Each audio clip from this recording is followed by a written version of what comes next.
bodega. Si Red wala ng putik.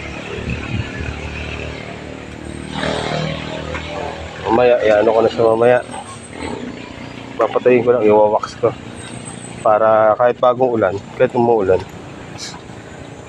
hindi siya magmukhang luma. Dito.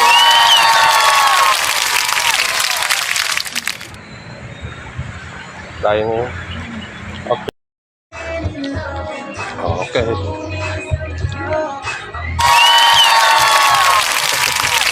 Shoutout kay Tinineng. Ayan, shoutout doon. Ayan,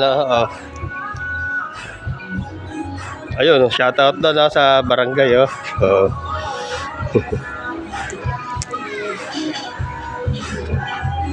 Barangay Minoyan 5. Ang linis.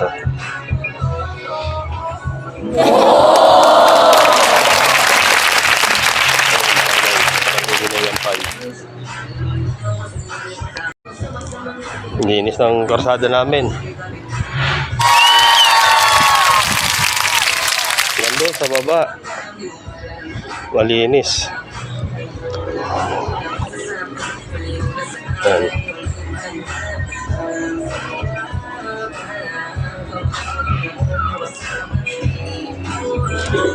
Ayan naman ang mga sinampay ko. Ayan.